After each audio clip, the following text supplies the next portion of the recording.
मानवी शादी होकर दिल्ली आती है। दिल्ली में उसके परिवार में बड़े जेठ जेठानी और उनके 2 बच्चे थे। मानवी छोटे शहर की लड़की थी।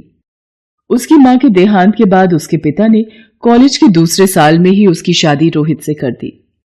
रोहित, मेरा कॉलेज का 3रा साल बाकी है, तो क्या मैं आगे की पढ़ाई पूरी कर लूं? देखो, ऐसा है मानवी, इतने सालों से देवर जी की देखभाल मैं ही कर रही हूं। अब जब ये शादी करके तुम्हें ले आए हैं तो मेरी जिम्मेदारी अब खत्म। मुझे अपने परिवार को भी देखना होता है, और फिर हमारे घर में नौकर चाकर रखने की हैसियत तो है नहीं हमारी। इतने सालों से मैं अकेले इस घर में चक्की में आटे की तरह पिस रही हूं। अब तुम भी हाथ बटाओ। हाँ भाभी, मैं खुद ही आपके पास आ रही थी कि मुझे क्या काम कैसे करना है, आप बता दो। क्यों? करने को तो ढेरों काम है। अब मशीन में कपड़े धोने हैं, दुकान का लंच बनाना है, झाड़ू पोछा बर्तन सफाई, और तो और नाश्ता अलग बनेगा। नाश्ता मैं बना देती हूँ। क्या बनाऊं भाभी? नहीं नहीं, नाश्ता तुम रहने दो। तुम्हारे जेठ जी मेरे हाथ का ही ऑमलेट ब्रेड खाते हैं। पता नहीं तुम कैसा बनाओ। बाकी जो खाना चाहे उनके लिए तुम बना लेना।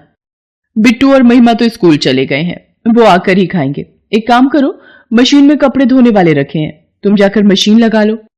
ठीक है भाभी, मैं कपड़े धो लेती हूँ। मानवी की दोबारा पढ़ाई की बात बीच में ही रह जाती है और रोहित दुकान चला जाता है। मानवी की जेठानी प्रिया बहुत ही तेज स्वभाव की थी। वो जानती थी कि अगर मानवी ने दोबारा पढ़ाई शुरू की तो वो घर का काम नहीं कर पाएगी, इसलिए प्रिया मानवी पर काम का दबाव डालना चाहती थी। बेचारी मानवी को जो मुश्किल काम होते थे प्रिया वही काम पकड़ाती थी और आसान काम खुद कर लेती थी। मानवी, मेरे मायके वाले आएंगे आज, घर में नॉनवेज बनेगा। मैं तो उसे ही बनाने में थक जाऊंगी। तुम आटा गूंथ कर रोटियां बना लेना। ठीक है भाभी, मैं बना लूंगी। तभी दोपहर के वक्त मानवी की सास कृष्णा गांव से आ जाती हैं। अरे माँ, तुम अचानक से दिल्ली आई हो, सब ठीक तो है? क्यों, मैं दिल्ली नहीं आ सकती क्या?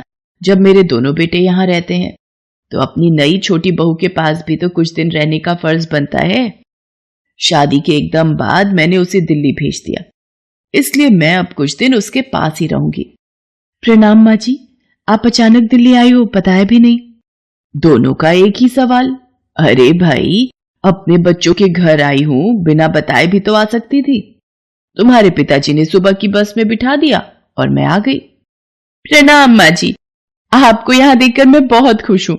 मेरा भी आपसे मिलने का बहुत मन हो रहा था। शादी के बाद आपके पास तो गांव में मेरा रहना ही नहीं हुआ। हाँ बहू, इसीलिए रोहित के पिताजी ने बोला कि कुछ दिन मैं तुम्हारे पास लगा लूं। अब ये दोनों सास बहू मिलकर मेरा दिमाग खराब करेंगी। मेरे मायके के लोग आ जाएंगे और ये सासू मां नॉनवेज बना हुआ रसोई में देखेंगी तो बोलना शुरू हो जाएंगी। इनको भी आज ही आना था। प्रिया के मायके वाले आ जाते हैं। मानवी रसोई में रोटी बना रही होती है। मानवी बहू, मैं तो यहां इस रसोई में रोटी खा नहीं पाऊंगी क्योंकि प्रिया बहू ने आज नॉनवेज बनाया है। मेरे लिए तो तू एक ब्रेड का पीस और दूध का गिलास दे दे, मैं वही खा लूंगी।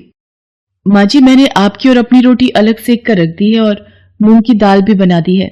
मेरे कमरे में ही आपका और मेरा खाना रखा है। मुझे पता था कि आप भी नॉनवेज नहीं खाते हो, इसलिए मैंने पहले ही आपका और अपना खाना बना लिया था। मानवी बहू, तुम सच में बहुत समझदार हो। जीती रहो बहू। माँ जी, मैं थोड़ी देर में रोटी बनाकर आती हूँ, तब तक आप मेरे कमरे में टीवी चलाकर बैठ जाओ, फिर हम मिलकर खाना खाएंगे। कुछ देर बाद मानवी मेहमानों की रोटी बनाकर अपने कमरे में आ जाती है और कृष्णा और मानवी भी खाना खाने लगते हैं। बातों बातों में कृष्णा मानवी से कहती है, मानवी बहू, मुझे पता है तुम बहुत शर्मीले स्वभाव की हो, अपने मन की बात हर किसी से नहीं कह पाती हो, पर मैं तुम्हारी सास होने के साथ साथ तुम्हारी मां भी हूं, तो मुझे अपने दिल की कोई भी बात कह सकती हो। माँ जी, अगर आप मुझे आज्ञा दो तो मैं अपने कॉलेज का फाइनल ईयर कंप्लीट करना चाहती हूँ ताकि मैं ग्रेजुएट हो सकूं। मैंने रोहित से बात की थी पर दोबारा बात करने का मौका नहीं मिला। अरे बहू, ये तो बहुत अच्छी बात है कि तुम अपनी पढ़ाई पूरी करना चाहती हो, तो इसमें परेशानी की क्या बात है। तुम कल ही रोहित के साथ जाकर अपना कॉलेज का फॉर्म ले आओ। थैंक यू माँ जी, आपने मुझे आगे पढ़ने की इजाजत देकर मुझे बहुत बड़ी खुशी दी है। अगले दिन कृष्णा सबके सामने मानवी की आगे की पढ़ाई की बात करती है। सब लोग कान खोलकर सुन लो, मानवी आगे की पढ़ाई करेगी। मैंने कह दिया सो कह दिया। रोहित, तू जाकर इसके साथ कल कॉलेज का फॉर्म लेकर आ जाना। तभी बीच में प्रिया बोल पड़ती है, माँ जी, ये बात तो ठीक नहीं है कि आप चाहती हो कि ये पढ़ ले, पर मैं ही घर का काम क्यों करूं? फिर आप कोई काम वाली लगा कर दो, मैं सारा दिन घर के काम करते पिसती थोड़ी रहूंगी। प्रिया बहू, मानवी बहू कोई नौकरानी नहीं है जो तुम इससे इस तरह से बात कर रही हो। वो भी इस घर की बहू है। जब तुम इस घर में ब्याह कर आई थी तो मैंने तुम्हारा भी बहुत सी चीजों में साथ दिया था। अब तुम मेरा मुंह मत खुलवाओ। बाकी काम करने की बात है तो जब तक मानवी बहू के कॉलेज का फाइनल ईयर करके डिग्री उसे नहीं मिल जाती, मैं तुम्हारे साथ रहकर तुम्हारे काम में हाथ बटाऊंगी। और कुछ किसी को कहना है? प्रिया भी चुपचाप अपने कमरे में गुस्से में चली जाती है। मानवी अपनी सासू माँ की मदद से अपनी आगे की पढ़ाई शुरू कर देती है। मानवी की सास कृष्णा उसका बहुत साथ देती थी। मानवी दिन रात पढ़ाई करती थी और कृष्णा प्रिया के घर के कामों में मदद करती थी। मानवी की परीक्षा के दिन नजदीक थे। एक रोज मैं भी देखती हूँ ये कैसे परीक्षा देने जाती है। बहुत ही सगी बहू बनती फिरती है माँ जी की। बिट्टू, महिमा, जाओ दोनों जाकर वो म्यूजिक सिस्टम लेकर आओ। आज मैं भी तुम दोनों के साथ एक्सरसाइज करूंगी। बिट्टू और महिमा म्यूजिक सिस्टम ले आते हैं और प्रिया जानबूझकर उसे तेज आवाज में लगा देती है और प्रिया म्यूजिक सिस्टम पर म्यूजिक लगाकर बच्चों के साथ डांस और एक्सरसाइज करने लगती है। तभी कृष्णा वहां आ जाती है और म्यूजिक सिस्टम को बंद कर देती है। माँ जी, मैं बच्चों के साथ थोड़ा एंजॉय कर रही थी, आपने ये म्यूजिक सिस्टम क्यों बंद कर दिया? अच्छा, बिट्टू और महिमा की परीक्षा के दिन होते तो क्या तुम ये म्यूजिक सिस्टम लगाती? मानवी की परीक्षा चल रही है तो तुमने इतनी तेज आवाज में म्यूजिक लगा दिया। शर्म आनी चाहिए प्रिया तुम्हें। अब जब तक मानवी की परीक्षा पूरी नहीं हो जाती इस घर में कोई म्यूजिक नहीं चलेगा। हाँ, मैं तो अपने बच्चों के साथ समय भी नहीं बिता सकती। कैसे दिन आ गए हैं।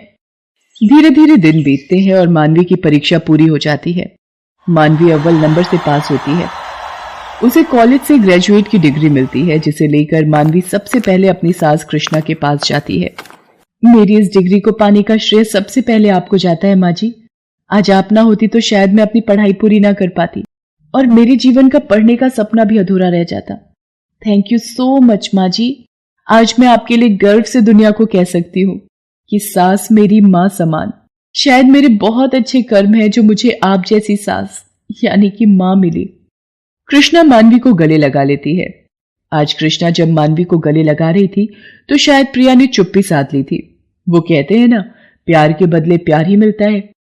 यदि प्रिया भी इतने सालों में अपनी सास को माँ की तरह समझती तो आज उसे भी वही प्यार मिल जाता जो शायद मानवी को मिला था।